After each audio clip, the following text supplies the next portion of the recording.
Welcome to the Steve Wilmot Show, presented by Aria Health on WBCB1490.com. I'm Sean Lerman with the Chamonix Redskins head coach Steve Wilmot. The Redskins coming off of a playoff victory at Spring Ford. Now the Redskins will head to Quakertown this coming Friday, 7 p.m. We'll go live on 1490 WBCB and WBCB1490.com at 6:45 p.m. Coach, congratulations on the playoff win. Thank you very much. So a big game against Spring Ford, and they run a spread offense. They really like to spread things out. Talk about what your defense did as far as doing a really nice job against Spring Ford.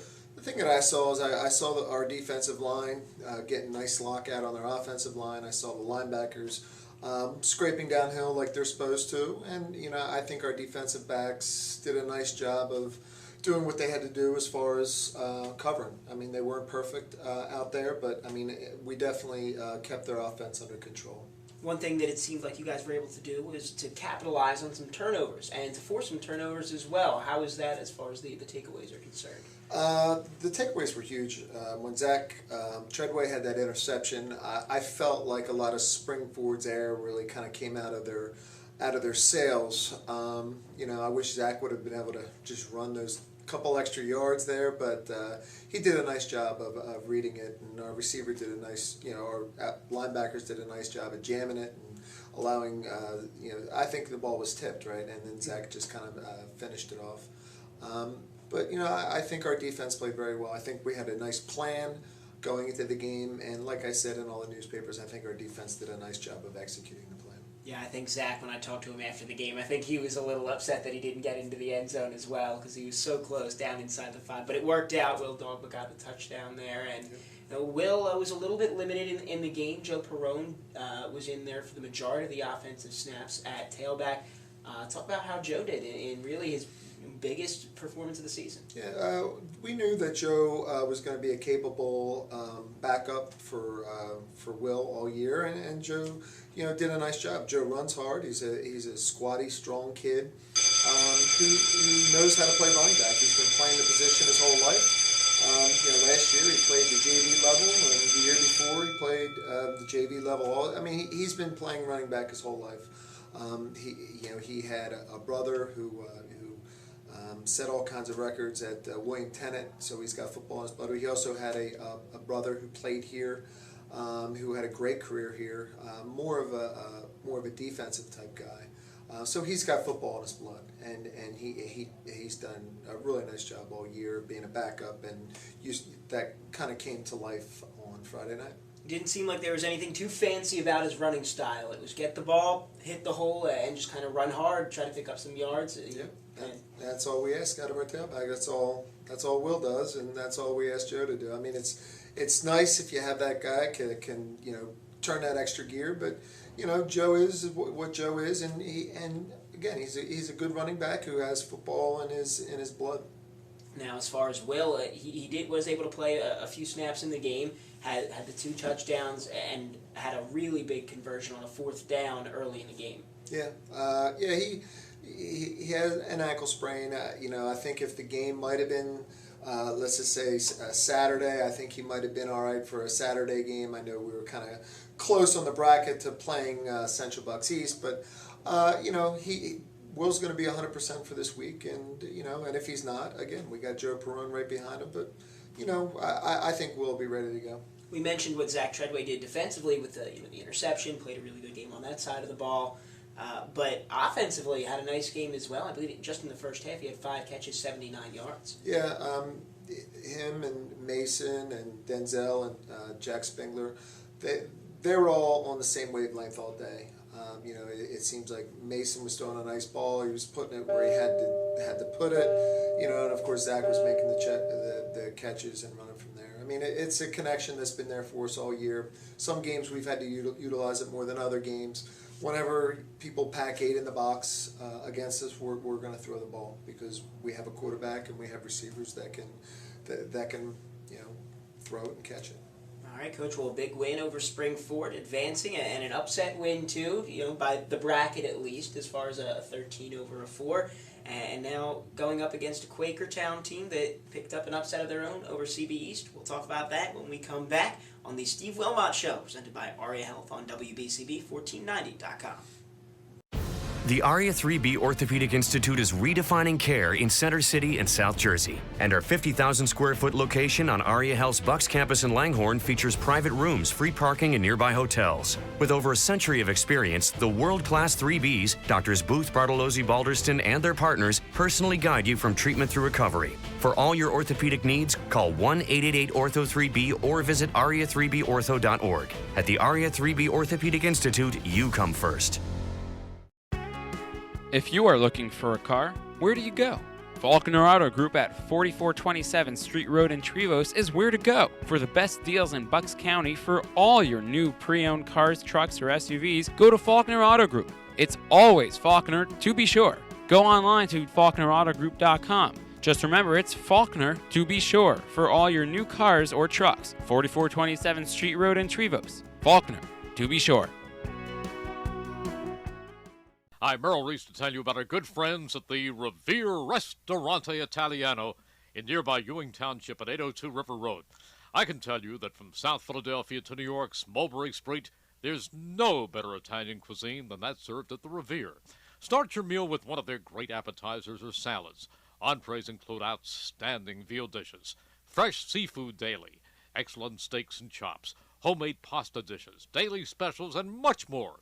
You can also enjoy their bar area, where on most weekends, entertainment is offered. The Revere also does off-premise catering, and you can accommodate private parties for any affair, including business functions. Call the Revere Ristorante Italiano for more information and reservations at 609-882-6365. 882-6365. The Revere Ristorante Italiano, open Monday through Friday for lunch and 7 days for dinner at 802 River Road, right off the Wilbertha Road exit on Route 29. In nearby Ewing Township. Don't forget, if you miss any of your local high school sports action, you can read all about it in tomorrow's edition of the Trentonian. For your complete local and national news 7 days a week, it's the Trentonian, or online at thetrentonian.com. The only newspaper serving Bucks, Burlington, and Mercer County 7 days a week, it's the Trentonian. Welcome back to the Steve Wilmot Show, presented by ARIA Health on WBCB1490.com. I'm Sean Lerman with the Chamonix Redskins head coach Steve Wilmot.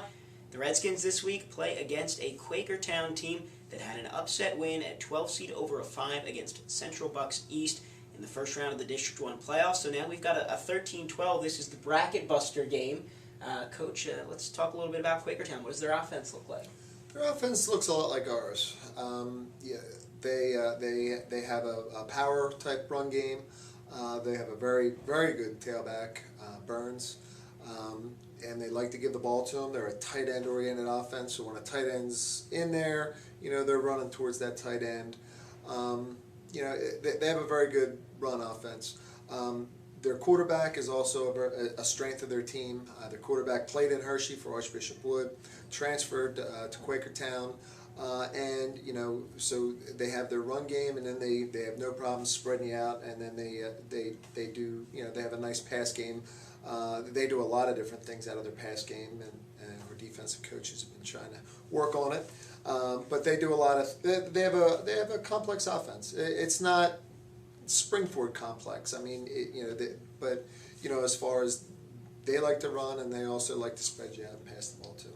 Now, as far as their base set, do they like to put their quarterback under center? Do they like to go pistol, shotgun? When they run the ball, their quarterback's under center, and they kind of have a split back type look, and then when they spread it out, the quarterback's back in the shotgun, and then a lot of times you have 3 receivers on one side and 1 receiver on the other side. Okay, so they'll go 4 wide receiver sets with trips and everything. So when you've got a team that does a lot of different looks, you said the defensive coach is doing a lot of game planning. Does that kind of force them to open up the playbook further to combat a bunch of different things, or do they have to focus more on just specific, kind of do the right thing on every play? You got to play sound. You got to play sound. Again, they have a very good tailback, and if we don't play a sound defense, if we kind of gamble in one area, whenever you have a good tailback, he can always kind of cut it back and do something that you're not expecting. So we got to just play kind of a sound defense. Pass wise, again, it's just about being sound, because we might go out there and work on all this stuff, but then they might throw a wrinkle into the game plan. So we just got to just play sound coverages and sound run defense. Now, as far as what they do defensively, what does their base set look like? Their base set looks like a 4-4 defense, actually their base set looks a lot like what we saw in Springford. They're going to go 4-4 defense. And then they're also going to get into a 5-3 defense, very similar to what Springford does. They have a little bit different style play.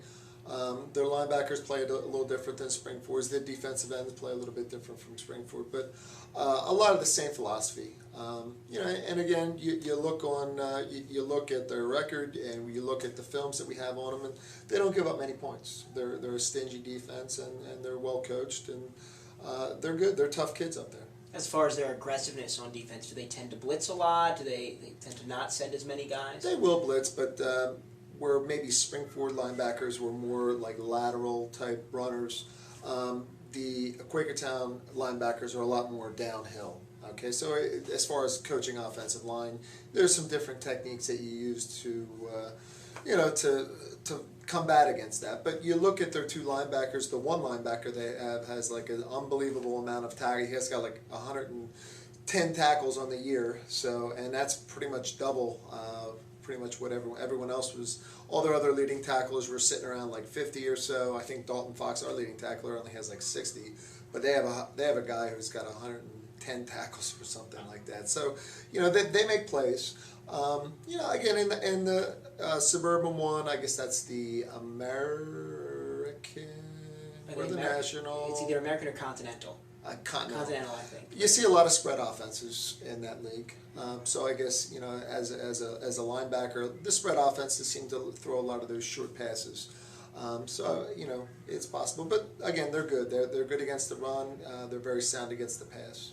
All right, Coach. Before we get going here, obviously, as I mentioned, you guys a 13 beating a 4 in the first round, going up against a 12 that beat a 5. Pennsbury was a 15 that beat the 2 seed down. Throwing out a lot of numbers here. So, the point is high numbers beating low numbers. It seemed like there were a lot of upsets this year in District 1 football. I think that speaks to the level of competition, how even things are. What have you thought about overall the competition this year in District 1? I mean, again, there's a lot of teams in that playoff field that I never saw. I did see Upper Dublin on a film. I think they played Penridge. I saw them early in the year, and seeing them early in the year in the game that we had on film, they looked like a pretty good team. They looked like they were going to live up to their billing. And then there's some teams like the Haverfords and and even Springford. I didn't see any Springford at all, so I can't really speak. I know what we saw week in and week out in the Suburban 1 National, and that was a lot of hard-nosed football. There was a lot of games there. Even the 2, 4, and 6 teams, the Sattertons and the Central Bucks South. They were a war.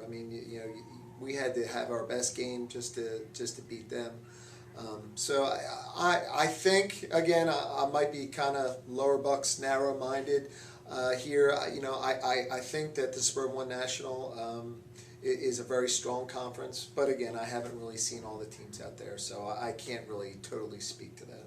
All right, Coach. Well, we're going to see Quakertown on Friday night, 7 o'clock. You can listen live on 1490 AM WBCB and WBCB1490.com. Good luck, Coach. Thank you.